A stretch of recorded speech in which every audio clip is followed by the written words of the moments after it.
गोविन्दाय नमो नमः। ॐ अज्ञानतिमिरन्धस्य ज्ञानाञ्जनशलाकया चक्षुरुन्मिलितं येन तस्मै श्रीगुरवे नमः।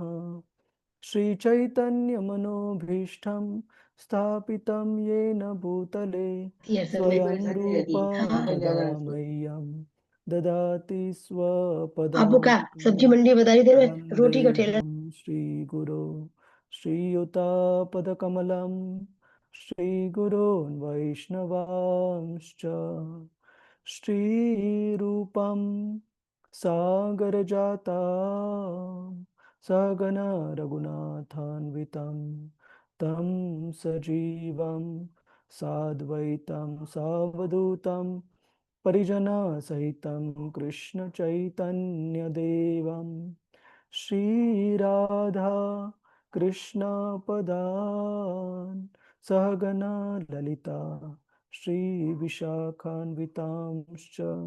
हे कृष्ण करुणा सिन्धु दीनबन्धु जगत्पते गोपेश गोपिका कान्त श्रीराधा कान्त नमोऽस्तुते। तप्त कांचन गौरांगी श्रीराधे वृंदावनेश्वरी वृषभानुसुते देवी प्रणमामि हरिप्रिये।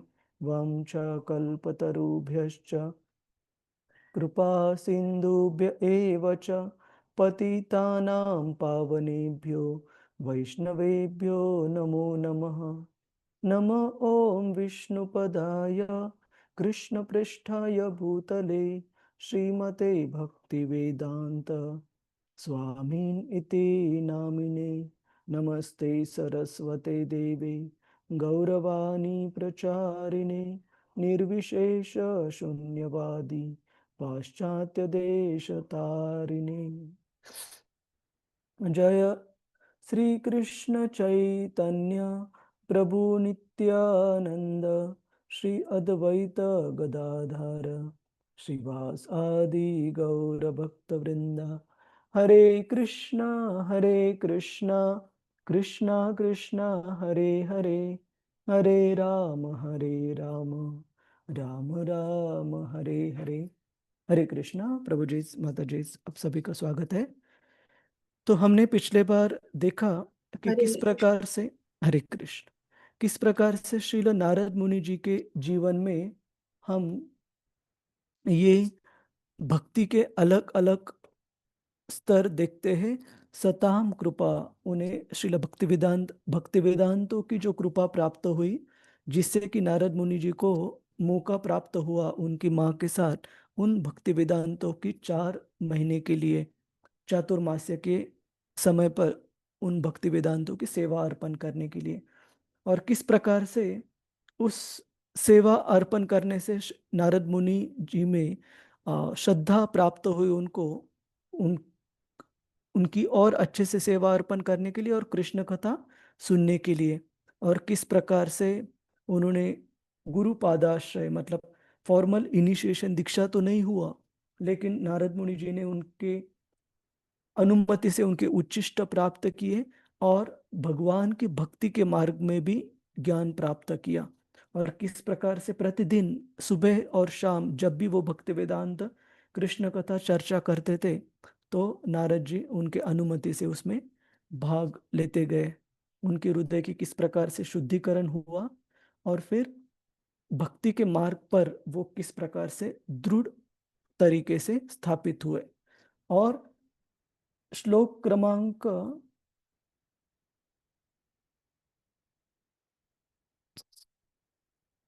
30, 30 नहीं, 29। हाँ, तो नारद मुनि उनके अलग अलग गुण बताते हैं कि किस प्रकार से उन्होंने उन भक्ति वेदांतों के प्रति अधिकाधिक आसक्ति प्राप्त कर ली। और ये जो यहाँ पर शिल प्रभुपाद जी ने अनुवाद में लिखा है कि मेरे हृदय में उनके प्रति प्रबल श्रद्धा थी। तो ये जो श्रद्धा थी, ये भक्ति का शुरू का स्तर नहीं है, ये भक्ति का स्तर है जब उनकी भक्ति वेदांतों के प्रति रुचि और आसक्ति ये बढ़ गई। मतलब जो अंतिम भक्ति का स्तर है, प्रेम भक्ति की अवस्था, और उससे भी आगे वो अवस्था नारद मुनि जी ने प्राप्त कर ली, एक दासी पुत्र के जन्म में होते हुए भी। तो हम अभी आखिरी जो सेक्शन है इस अध्याय का, उसके ऊपर चर्चा करते हैं। जब नारद मुनि श्रील व्यासदेव जी को क्रिया योग या भक्ति योग उसके बारे में उपदेश देते कि किस प्रकार से अपने सारे कार्य ये भगवान की सेवा में अर्पण करने चाहिए। तो ये लास्ट श्लोक है इस सेक्शन का 30th, उसके बाद क्रिया योग शुरू होगा। तो यहाँ पर नारद मुनि बताते हैं, हम एक बार ये श्लोक गाएंगे, श्लोक क्रमांक 30। ज्ञानं गुह्यतमं यत्तत् ज्ञानं गुह्यतमं यत् साक्षात् भगवतोतिदं साक्षात् भगवतोदितम् अन्ववोचन् गमिष्यन्तः अन्ववोचन् गमिष्यन्तः कृपया दीनवत्सलः दीनवत्सलः। हरे कृष्णा। राधा रती माता जी, आपने आपको पढ़ना है। हाँ जी, हाँ। हरे कृष्ण प्रभु जी। हरे कृष्ण। दीन जनों पर अत्यंत दयालु उन भक्ति वेदांतों ने जाते समय मुझे उस गुह्यतम विषय का उपदेश, जिसका उपदेश स्वयं भगवान देते हैं। शील प्रपात की जय। शील प्रपात द्वारा तात्पर्य, एक मिनट, हमारे तात्पर्य काफी बड़ा है क्या? नहीं, ठीक है, हम पढ़ सकते हैं। हाँ। शील प्रपात की जय। शील प्रपात द्वारा तात्पर्य, विशुद्ध वेदांती या भक्ति वेदांत अपने अनुयायियों को स्वयं भगवान के उपदेशों के मुताबिक उपदेश देता है। भगवान ने भगवत गीता में तथा अन्य सारे शास्त्रों में निश्चित रूप से उपदेश दिया है कि लोग उन्हीं का अनुगमन करें। भगवान प्रत्येक वस्तु के सृष्टा, पालक तथा संहारक हैं। सारा दृश्य जगत उनकी इच्छा के बल पर अवस्थित है, और जब उनकी इच्छा से सारा खेल समाप्त हो जाता है, तब वे अपनी सारी साज सामग्री समेत अपने दिव्य धाम में बने रहते हैं। सृष्टि के पूर्व वे अपने इसी दिव्य धाम में थे, और प्रलय के बाद भी वो वहीं बने ही रहेंगे। अतएव वे सृजित प्राणियों में से एक नहीं हैं, वे दिव्य हैं। भगवत गीता में भगवान कहते हैं कि अर्जुन को दिए गए उपदेश के भी बहुत पहले उन्होंने यही उपदेश सूर्यदेव को दिया था। क्योंकि बीच में ये श्रृंखला टूट गई थी और ये उपदेश गलत तरीके से उपयोग में लाया जाने लगा था, अतः वही उपदेश अर्जुन को फिर से दिया गया, क्योंकि वो उनका परम भक्त एवं मित्र था। अतः भगवान का उपदेश भक्तों के अतिरिक्त अन्य कोई नहीं समझ सकता। भगवान के दिव्य रूप का कोई अनुमान न होने के कारण निर्विशेषवादी भगवान के इस गुह्यतम संदेश को नहीं समझ पाते।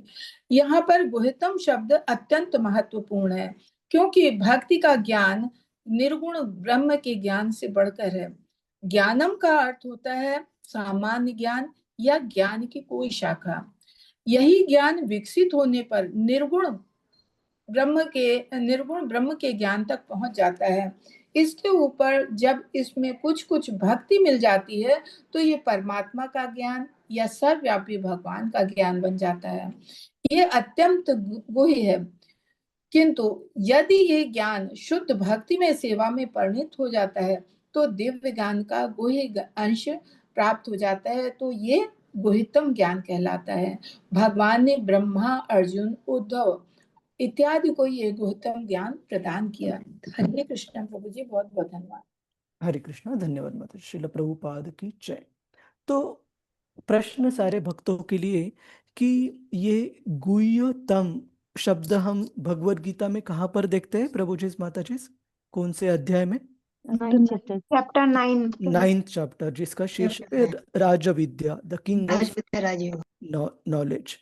तो उसमें तात्पर्य में श्रील प्रभुपाद जी अच्छे से व्याख्या देते हैं।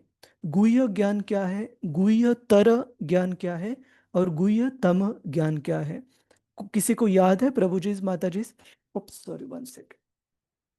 कि गुह्य ज्ञान क्या कहा गया है भगवत गीता में? हरे कृष्ण। गुह्य, गुह्यतर और गुह्यतम, ये ज्ञान भगवत गीता में क्या बताया गया है? प्रभु हरे जी, कृष्ण प्रभु जो जी। One by one. हाँ हाँ माता जी बोलिए। हरे कृष्ण। बोलिए माता जी, आप बोलिए। आप बोल लीजिए माता जी, बोलिए। बोलिए, कोई चिंता मत कीजिएगा, अच्छा, गलत हुआ तो मैं जी हेल्प करूंगा, चिंता जी मत। जी। गुह्य ज्ञान बोला गया है कि हम देह नहीं, हम आत्मा है, बिल्कुल ये सही, गुह्य हाँ ज्ञान। हाँ। जी। और गुह्यतर? गुह्यतर ज्ञान बताया गया है कि हम परमात्मा के अंश है, ये परमात्मा। है क्या? ओके। मैं भी हाँ देखो, गुह्यतर ज्ञान मतलब भक्ति का ज्ञान, और गुह्यतम ज्ञान मतलब अनन्य भक्ति का ज्ञान, अनअडल्टरेटेड एनालॉयड डिवोशनल सर्विस। तो शुद्ध भक्ति का जो ज्ञान है, भगवान कृष्ण बताते हैं कि वो गुह्यतम ज्ञान राजविद्या राजगुह्यम में बताते हैं, 9वें अध्याय में। तो नारद मुनि बताते हैं कि जो ज्ञान भगवान भगवत गीता में स्वयं उपदेश देते हैं, वही गुह्यतम ज्ञान का उपदेश उन भक्ति वेदांतों ने नारद मुनि जी को उनके पिछले जन्म में, जब वो एक दासी पुत्र के रूप में थे, उनको प्रदान किया। ठीक है, हम आगे बढ़ते हैं।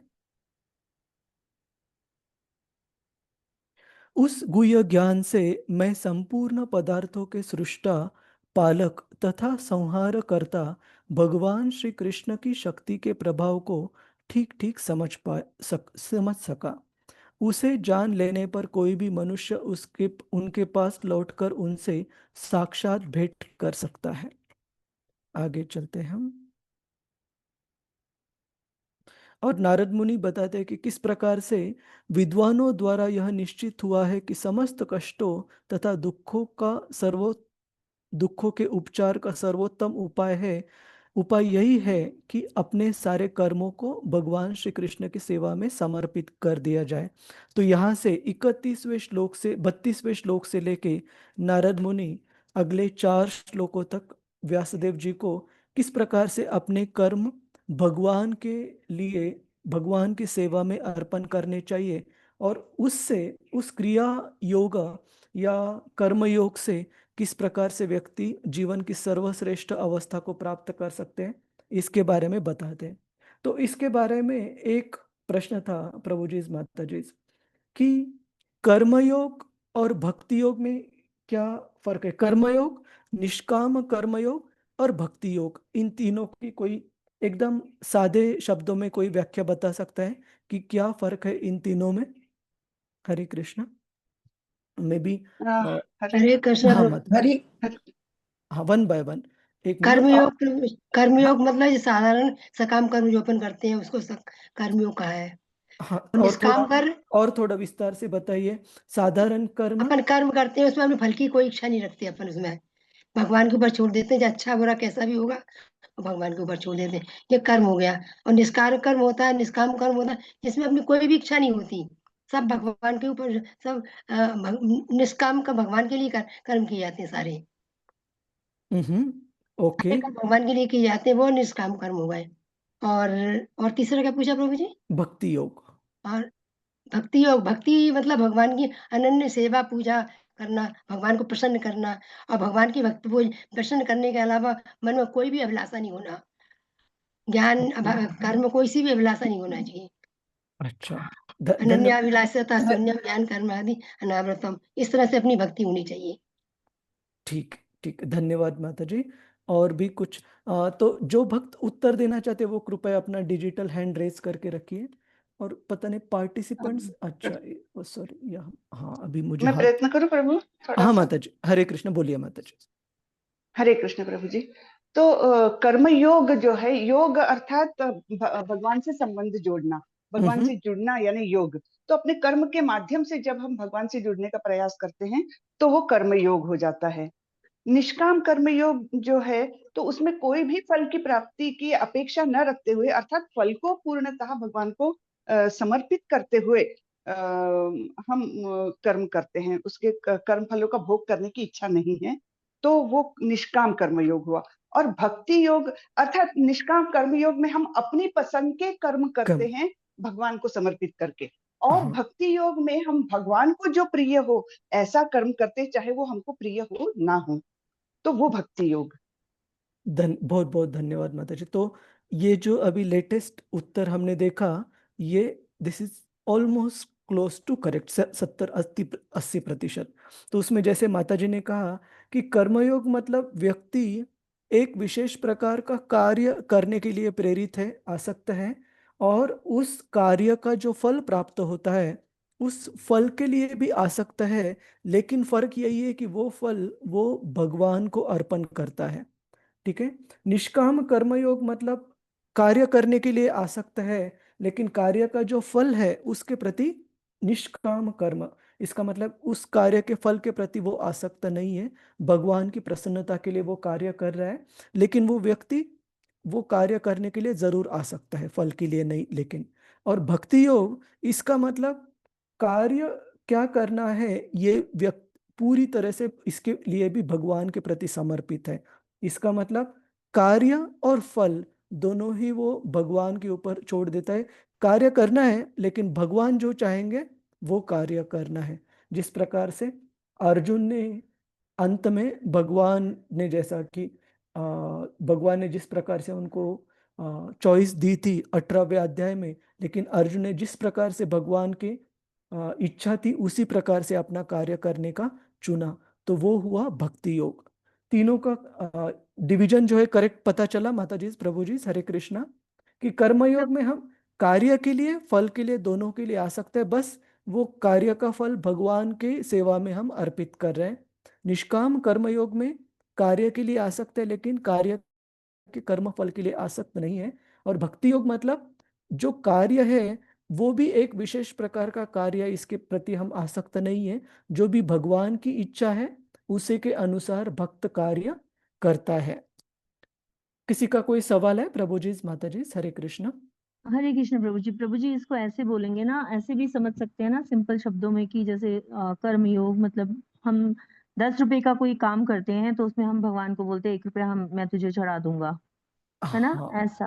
और हाँ निष्काम में तो मतलब फल की इच्छा होती नहीं, कि जो भगवान तेरी इच्छा, है ना। हाँ और भक्ति योग में ये होता है कि हम सारा काम जो भी करते हैं भगवान को सेंटर में रख के करते हैं, भगवान के लिए ही सेंटर, मतलब वो सेंटर सारा भगवान ही होते हैं, कि भगवान के लिए ही कर रहे हैं हम सब कुछ। करेक्ट। एक विशेष प्रकार का कार्य करना ये भी आसक्ति भक्त नहीं रखता, जो भी भगवान चाहेंगे उस हम्म। हिसाब से। तो हमेशा वो फेमस उदाहरण मैं देता हूँ, 5वें स्कंद में कथा आती है प्रियव्रत महाराज की, है ना, कि ब्रह्मा जी के पुत्र है स्वयंभुव मनु, स्वयंभुव मनु के पुत्र थे उत्तानपाद और प्रियव्रत महाराज, ये दोनों भाई थे। और उत्तानपाद का फिर हम देखते हैं उनका वंश ध्रुव महाराज, और फिर ध्रुव महाराज से आते आते प्राचीन बरी, और बाद में प्रचेतास, और प्रचेतास सारे आगे चलकर ब्रह्मचारी हो जाते हैं नारद मुनि जी की कृपा से। तो हम देखते हैं कि काफी लंबा समय निकल गया है जब प्रियव्रत महाराज हिमालय में तपस्या कर रहे हैं, लेकिन क्योंकि आगे चलकर प्रजापति और राजा बनने के लिए कोई योग्य कैंडिडेट उम्मीदवार उपलब्ध नहीं है, तो स्वयंभुव मनु खुद विनती करते हैं प्रियव्रत महाराज जी से। और प्रियव्रत महाराज जिनको शिक्षा प्राप्त होती है नारद मुनि जी से, वो काफी मन लगाकर तपस्या कर रहे थे, ब्रह्मचर्य व्रत का पालन कर रहे थे। तो फिर नारद मुनि और स्वयंभुव मनु ये दोनों ब्रह्मा जी के पुत्र हैं, और दोनों ही 12 महाजनों में से भी है।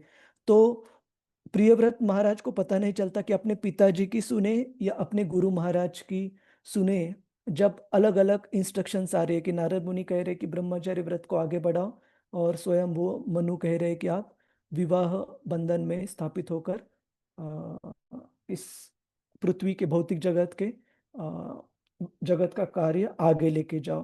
तब ब्रह्मा जी आते जो कि नारद मुनि और मनु दोनों के पिता है और दोनों से श्रेष्ठ है और खुद महाजन भी है। तो दोनों स्वयंभुव मनु और नारद मुनि मान लेते ब्रह्मा जी की बात कि प्रियव्रत महाराज जी ने इतने हजारों वर्ष और सेलेस्टियल वर्ष मतलब देवताओं के वर्ष तपस्या करने के बाद भी विवाह करना चाहिए और राज्य को आगे बढ़ाना चाहिए। तो प्रियव्रत महाराज जो कि ब्रह्मचारी व्रत को आसक्त तो थे, लेकिन उन्होंने उस के प्रति आसक्ति को त्याग दिया अपने जो परम गुरु थे ब्रह्मा जी उनकी आज्ञा का पालन करने के लिए। और तब भगवान भी प्रसन्न होते हैं और वहां पर अवतरित होते हैं प्रियव्रत महाराज के इस समर्पण को देखते हुए। उसी प्रकार से हम पृथु महाराज की कथा में देखते हैं कि किस प्रकार से पृथु महाराज अपने खुद के लाभ के लिए अश्वमेध यज्ञ नहीं कर रहे थे, अपने प्रजा के जो प्रॉस्पेरिटी है उसके लिए अश्वमेध यज्ञ कर रहे थे। लेकिन इंद्र की कुछ मिसअंडरस्टैंडिंग हो गई। ब्रह्मा जी ने प्रियव्रत महाराज को कहा कि आप प्रजा के ऐश्वर्य संपन्नता के लिए ये अश्वमेध यज्ञ कर रहे हो और ये संपन्नता प्राप्त हुई है, तो इंद्र अपने खुद के स्वर्गलोक के स्थान के लिए आ सकता है, तो उसको वो स्थान लेने दीजिए। और आपको वैसे भी वो स्थान की अभिलाषा नहीं है, तो आप अपना जो 100वां अश्वमेध यज्ञ है यहीं पर रुकवा दो, बंद करा दो। तो पृथु महाराज तुरंत तैयार हो जाते हैं। तो कहने का मतलब है इस प्रकार के जो समर्पित भक्त है वो केवल कार्य के फल को ही नहीं, उस कार्य के लिए भी आसक्त नहीं रहते। अगर उनके गुरु महाराज या जो भी अथॉरिटीज है उनसे निर्देश प्राप्त हो जाए तो वो अपने कार्य को भी बदल देते। तो ये हुई पूरी तरीके से भक्ति योग की व्याख्या। क्लियर है प्रभु जी, माता जी? हरे कृष्णा। उदाहरण के यस प्रभु साथ। जी। ठीक प्रभु जी। यस ठीक। प्रभु जी। हरे कृष्णा। तो ये जो तात्पर्य है और क्रिया योग के प्रभु जी माता जी आप सभी पढ़ लीजिए। मैं बहुत ज्यादा समय उसको एक बार देखना चाहता हूँ फटाफट। हाँ, और आगे चलकर नारद मुनि बताते हैं श्रील व्यासदेव जी को। ये एक श्लोक है जो मैं ढूंढने की कोशिश कर रहा था, लेकिन इतने कम मतलब समय में एकदम मिला नहीं मुझे। कि नारद मुनि कहते हैं इस प्रकार भौतिक जगत के त्रापत्रय को केवल भौतिक कार्यों से दूर किया जाता है। औषधि के बारे में बताते हैं कि अगर भगवान नहीं चाहे तो अनेक प्रकार के उपचार और औषधि का प्रयोग करने के बावजूद वो कोई व्यक्ति कभी बचता नहीं या रोग से ठीक नहीं होता है। तो इसका एक श्लोक है, लेकिन बाद में हम शेयर करेंगे।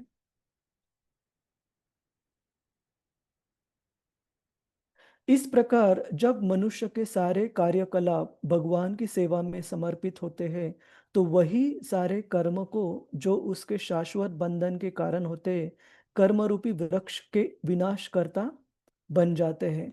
तो यहाँ पर श्रील प्रभुपाद जी तात्पर्य में उदाहरण देते हैं कि किस प्रकार से कभी कभी ऐसे कार्य जो कि एक मिनट, यही जब तक कर्म के फल का भोग करने की इच्छा रहती है तब तक कर्म के अनुसार आत्मा का देहांतरण एक शरीर से दूसरे में, एक स्थान से दूसरे स्थान में होता रहता है। यही भोग इच्छा भगवान की सेवा करने की इच्छा में बदली जा सकती है। ऐसा करने से मनुष्य का कार्य कर्मयोग में अथवा उस मार्ग में बदल जाता है जिससे मनुष्य अपनी स्वाभाविक प्रवृत्ति के अनुसार कर्म करते हुए आध्यात्मिक पूर्णता प्राप्त कर सकता है। तो इसके बारे में सबसे प्रचलित उदाहरण है श्रील प्रभुपाद जी के जीवन में एलन जिन्सबर्ग और जॉर्ज हैरिसन इनका। कि जॉर्ज हैरिसन इनके केस में विशेषतः श्रील प्रभुपाद जी से प्रभावित होते हुए जॉर्ज हैरिसन अपने जो एक म्यूजिशियन और कंपोजर की जो भूमिका थी उस कार्य से हटकर वो ब्रह्मचारी आश्रम ज्वाइन करना चाहते थे। लेकिन श्रील प्रभुपाद जी ने उनको प्रोत्साहन दिया कि आप सेवा इतने अच्छे से निभा रहे हो, एक म्यूजिशियन होते हुए हरे कृष्ण महामंत्र का प्रचार प्रसार ऐसे कहा जाता है कि श्री चैतन्य महाप्रभु के बाद अगर किसी व्यक्ति ने ज्यादा से ज्यादा लोगों को हरे कृष्ण महामंत्र गाने में और पता करने में अगर मदद की होगी, सेवा की होगी, तो वो व्यक्ति थे श्रीला जॉर्ज हैरिसन। और श्रीला प्रभुपाद जी उनके बारे में कहते थे कि ही इज ऑलरेडी इनिशिएटेड, वो पहले ही दीक्षित है। क्यों? क्योंकि उनका नाम था श्रीमान जॉर्ज हैरिसन। और श्रीला प्रभुपाद जी का काफी फनी वे था, वो किसी कुछ कुछ अंग्रेजी शब्दों को एक किसी विशेष प्रकार के अर्थ में उसका अर्थ निकालते थे। जैसे हरिसन को प्रभुपाद जी ने कहा कि ही इज हैरीज सन, वो भगवान हरि के पुत्र है, तो ही इज ऑलरेडी इनिशिएटेड। उसी प्रकार से बाकी भी कुछ शुरू के समय में जो भक्त थे अंतर्राष्ट्रीय कृष्ण भावनामृत संघ में, उसमें से एक थे कीर्तनानंद महाराज।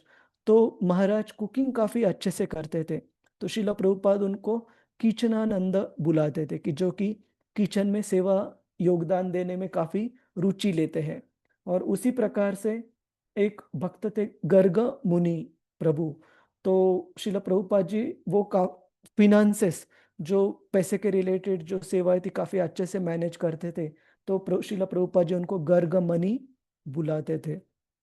तो उस प्रकार से आ, श्रीमान जॉर्ज हैरिसन उनको श्रीला प्रभुपाद जी ने अपना जो उनका कारोबार था एक म्यूजिशियन और कंपोजर के रूप में, उसके द्वारा ही सेवा अर्पण करने के लिए प्रोत्साहन दिया।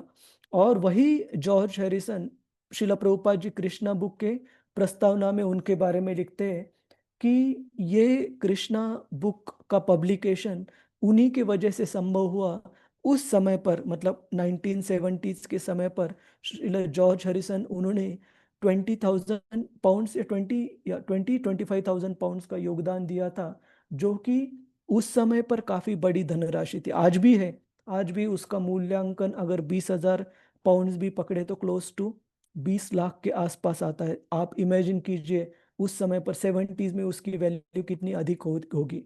और उसके वजह से श्रीला प्रभुपाद जी ने कृष्णा बुक पब्लिश कर पाए। और जब वृंदावन में श्रीला प्रभुपाद जी जब अपना शरीर त्याग करने वाले थे आखिरी कुछ दिनों में, श्रीला तमाल कृष्ण गोस्वामी महाराज उनके डायरी में लिखते हैं, श्रीला प्रभुपाद जी ने अपने हाथ में जो अंगूठी थी वो तमाल कृष्ण महाराज को दिलवाई और उन्हें मैसेज रखा कि दिस इज फॉर जॉर्ज, ये जो अंगूठी है आप श्रीमान जॉर्ज हैरिसन उनको देना, क्योंकि उनके वजह से मैं उस समय पर कृष्णा बुक पब्लिश कर पाया। तो कहने का मतलब है ऐसे भक्त जो कि एक शुद्ध भक्त को इतने अपने कार्य से इतने प्रसन्न कर चुके एक शुद्ध भक्त को, तो उनके लिए जीवन की परिपूर्णता बिल्कुल निश्चित है। तो यहाँ पर नारद मुनि व्यासदेव जी को कहते हैं, इस प्रकार जब मनुष्य के सारे कार्यकलाप भगवान की सेवा में समर्पित होते हैं, तो वही सारे कर्म जो उसके शाश्वत बंधन के कारण होते हैं, कर्म रूपी वृक्ष के विनाशकर्ता बन जाते हैं। तो इस प्रकार के जो कार्य रहते हैं, जो कि एक शुद्ध भक्त के मार्गदर्शन में कोई व्यक्ति संपन्न करता है, वो कार्य उस व्यक्ति के भवबंधन से छुटकारा पाने का, मुक्त होने के कारण बन जाते हैं। किसी का कोई प्रश्न है इसके बारे में? प्रभु जी, माता जी। हरे कृष्णा प्रभु जी। हरे कृष्ण। प्रभु यस। जी, इसी का पैरेलल वो आएगा क्या श्लोक? आरुरुक्ष और मुनिर योगम कर्म कारण मुच्यते एक बार योगा नंबर रूढ़स्य बताइए, कस्यैव। एक बार नंबर बताइए। नंबर देखना पड़ेगा प्रभु जी। ठीक है, कोई उसका अर्थ आरुरुक्ष पढ़िए।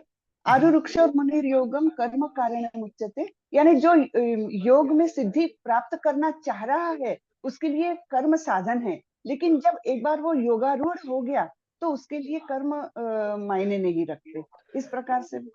करेक्ट। तो उसमें बस एक ही चीज है कि दो प्रकार के योगियों के स्तर बताते हैं छठे अध्याय में भगवान कृष्ण। एक है योगा योग आरुरुक्ष, योगारुक्ष स्तर, हाँ, और दूसरा है योगारूढ़। तो जो योगारूढ़ स्तर में है, जो कि श्रेष्ठ स्तर है, उसी स्तर के योगियों के लिए जो कार्यकलाप है उसमें कुछ बंधन नहीं रहते माता जी। ठीक है, हरे कृष्ण। जी प्रभु, यानी थोड़ा थोड़ा बहुत इसी से मिलता जुलता है हाँ हाँ, है ना? करेक्ट। हरे कृष्ण। हरे कृष्ण। हम आगे बढ़ते हैं। तो मैं ये सारे श्लोक one by one go through नहीं कर रहा हूँ माता जी। प्रभु जी आप एक बार गो थ्रू कीजिए, हम कंक्लूजन की तरफ जाएंगे।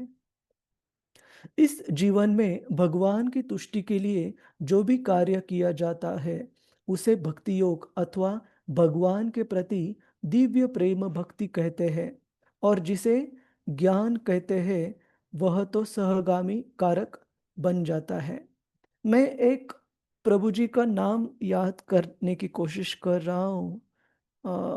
मेरे ख्याल से जगदीश प्रभु की जो शिला प्रभुपाद जी ने, जैसे हमें पता है कि जब शिला प्रभुपाद जी रूस में गए, रशिया कम्युनिस्ट वहाँ पर राज चलता था और काफ़ी सारे बंधन हुआ करते थे। तो हम जानते हैं कि किस प्रकार से श्याम सुंदर प्रभु जी के अथक प्रयासों से एक कॉलेज गोइंग यूथ, एक कॉलेज जाने वाला लड़का शिला प्रभुपाद जी के संपर्क में आया और शिला प्रभुपाद जी के पास केवल 3 दिन थे। उस लड़के को कृष्ण भावना का उपदेश देने के लिए, और 3 दिनों के समय में शिला प्रभुपाद जी ने उनको कृष्ण भावना के बारे में पूरा सारा उपदेश दिया और उनको दीक्षा भी दिलाई, अनंत शक्ति प्रभु, और उनके ऊपर जिम्मेदारी सौंप दी रशिया में कृष्ण भावना को आगे बढ़ाने के लिए। उसी प्रकार से और एक भक्त थे, जितना याद है मुझे उनका नाम था जगदीश प्रभु, शिला प्रभुपाद जी के एक शिष्य थे। और जो ये देश थे जापान वगैरह पूर्व की तरफ, उसमें जाने के लिए कोई भक्त जल्दी तैयार नहीं था। तो शिला प्रभुपाद जी ने कहा कि जगदीश, अगर आप जाते हो और वहाँ पर मंदिर की स्थापना करते हो टोक्यो में, जापान में, तो मैं व्यक्तिशः आऊँगा आपकी मृत्यु के समय पर और आपको बैक टू गॉडेड, आपको भगवत धाम लेके जाऊंगा। तो जगदीश प्रभु जी ने बहुत प्रेरित हुए शिला प्रभुपाद जी के इस प्रॉमिस से, और वो जाने के लिए तैयार हो गए और उन्हें जापान में सबसे पहले मंदिर स्थापित किया। उसी प्रकार से अलग अलग भक्तों ने अलग अलग प्रॉमिसेस, कमिटमेंट दिए। जैसे जो मायापुर में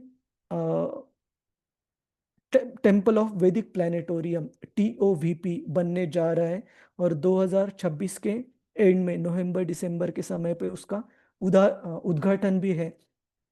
उसके बारे में श्रीला प्रभुपाद जी ने अपने शिष्यों को बताया दैट कि अलग अलग आचार्यों की मायापुर में श्री चैतन्य महाप्रभु नित्यानंद प्रभु के लिए और भगवान कृष्ण की सेवा में अलग अलग अपनी अपनी ऑफरिंग्स रही है, अपना योगदान रहा है। जैसे श्रीला प्रभुपाद जी ने कहा कि श्रीला भक्ति विनोद ठाकुर, उन्होंने मायापुर में क्या अर्पण किया प्रभु जी, माता जी, क्या योगदान रहा उनका मायापुर में? प्रभु जी चैतन्य उन्होंने महाप्रभु की जो लीला स्थल थे वही ढूंढे उन्होंने। हाँ, विशेषतः कौन सा स्थल ढूंढा? एकदम सही है उत्तर आपका। विशेषतः कौन सा स्थल? जन्म स्थली, जन्मस्थली, चैतन्य महाप्रभु जी का जन्म हुआ था। हाँ, उसको क्या योग कहते हैं? योगपीठ। योगपीठ। योगपीठ, हाँ। तो श्रीला भक्ति विनोद ठाकुर, उन्होंने सबसे पहले तो वो जगह ढूंढ के निकाली। अपने गुरु महाराज जो थे श्रीला जगन्नाथ दास बाबा जी महाराज, जो उनके शिक्षा गुरु थे, उनसे कंफर्म किया वो जगह, और काफी सुंदर मंदिर वहां पर बनवाया श्रीला भक्ति विनोद ठाकुर जी ने। उसी प्रकार से श्रीला भक्ति सिद्धांत सरस्वती ठाकुर जी का क्या योगदान रहा मायापुर में? प्रयास कीजिए, गलत हुआ तो कोई दिक्कत नहीं है। प्रभु जी उनका, इतना याद है कि उन्होंने 64 जो मठ है वो स्थापना की थी प्रभु जी। हाँ, तो आपका भी उत्तर काफी क्लोज है, एकदम पास में उत्तर कीर्तिमान प्रभु जी की 64 मठ की स्थापना की। और उन 64 गौड़िया मठ का जो हेडक्वार्टर्स है श्री चैतन्य गौड़िया मठ, उसकी स्थापना उन्होंने मायापुर में की। वो उनका योगदान रहा गुरु शिष्य परंपरा के प्रति, है ना। तो शिला प्रभुपाद जी ने कहा हर एक आचार्य ने एक विशेष योगदान भेंट दी है गौड़िया वैष्णव गुरु शिष्य परंपरा के प्रति। और अगर मेरे शिष्य ये टेम्पल ऑफ वैदिक प्लानिटोरियम अगर बनाते हैं तो श्रील प्रभुपाद जी ने कमिटमेंट दिया कि Srila Bhakti Vinod Thakur will personally come and take you back home back to God. मतलब श्रील प्रभुपाद अपना भी नाम नहीं ले रहे, अपने जो गुरु महाराज जी के जो परम गुरु है श्रील भक्ति विनोद ठाकुर, उनका नाम ले रहे, क्योंकि उन्होंने मतलब श्रील प्रभुपाद जी ने बताया कि नित्यानंद प्रभु से लेके हर एक महान आत्माओं ने ये टेम्पल ऑफ वैदिक प्लानिटोरियम अद्भुत मंदिर की के बारे में सोचा है और उसको दिव्य दृष्टि से देखा भी है बनते हुए। तो आपको बस उस दिव्य दृष्टि को पूरा करना है।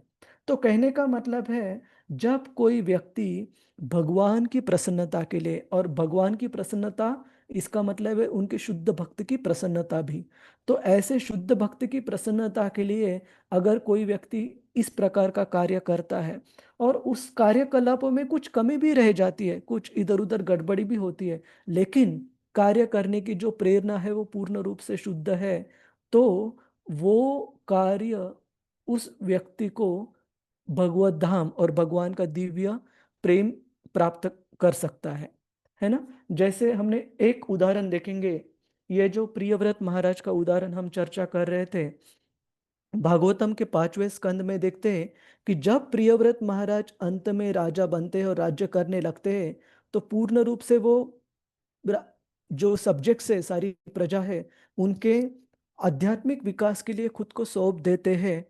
और लेकिन भौतिक जगत के कार्यकलापों में एक बार वो भी डिस्ट्रैक्ट हो जाते हैं। डिस्ट्रैक्ट को हम हिंदी में क्या कहते हैं प्रभु जी, माता जी?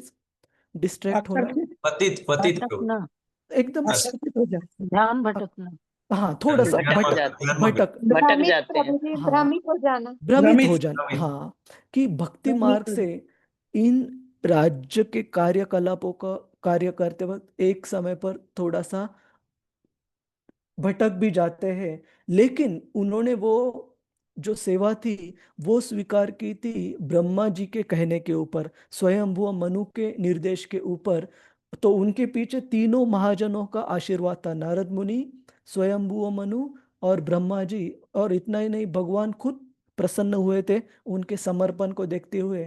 तो क्योंकि उन्होंने वो सेवा कार्य अपने गुरु परम गुरु के आज्ञा के निर्देशों के आधारित किया था, तो उसमें थोड़ा सा गड़बड़ होने के बावजूद भी ब्रह्म भगवान की कृपा से वो भक्ति मार्ग में पुनर्स्थापित हो गए और भगवत धाम चले गए, लौट गए।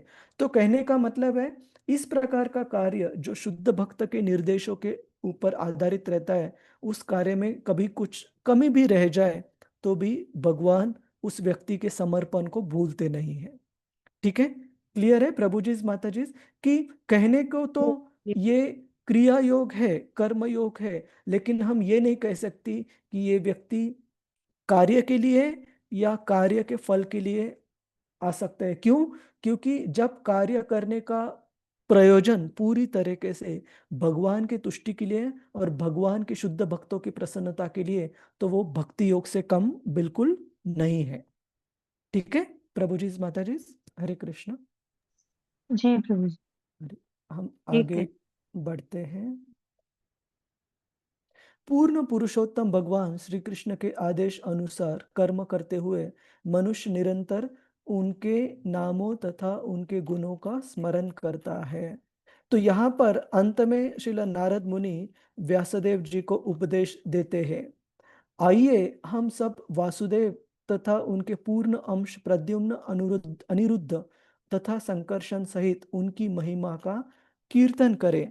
और अंत में श्रील व्यासदेव जी को बताते हैं श्लोक क्रमांक 40 में कि अतः कृपा करके सर्वशक्तिमान के उन कार्यकलापों का वर्णन करो जिसे तुमने वेदों के अपार ज्ञान से जाना है, क्योंकि उससे महान विद्वत जनों की ज्ञान पिपासा तृप्त होगी और साथ ही सामान्य लोगों के कष्टों का भी शमन होगा।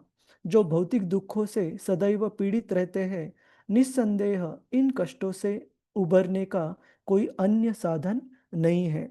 तो यहाँ पर हम देखते हैं, तात्पर्य में श्रील प्रभुपाद जी बताते हैं कि ये जो श्रीमद् भागवत का ग्रंथ है और इस ग्रंथ में दिया गया जो भगवान की शुद्ध भक्ति का जो ज्ञान है, वो सारे प्रकार के लोगों के लिए लागू होता है। तो श्रील प्रभुपाद जी सूची देते हैं कि 4 प्रकार के पुण्यात्माएं जो भगवान कृष्ण 7.15 में बताते हैं, और 4 प्रकार के दुरात्माएं जो कि भगवान उसी के नेक्स्ट श्लोक में बताए 7.16 में जो बताते हैं।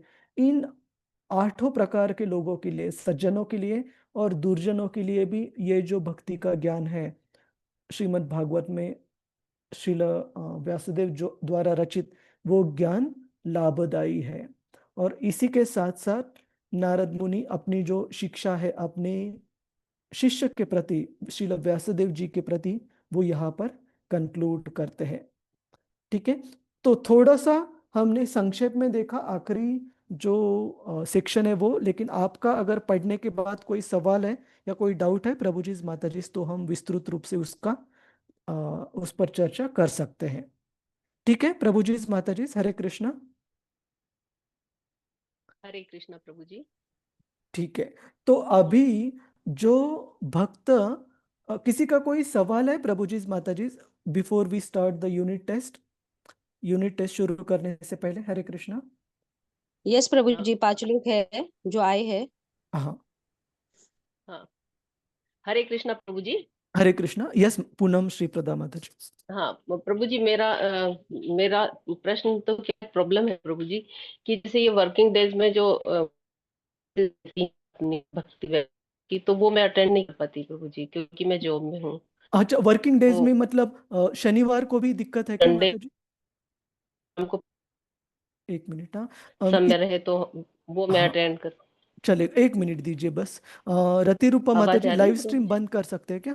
हाँ ठीक है, मैं करती हूँ प्रभु जी। हाँ 1 मिनट। हाँ पुण्यवती माता जी 1 मिनट दीजिए।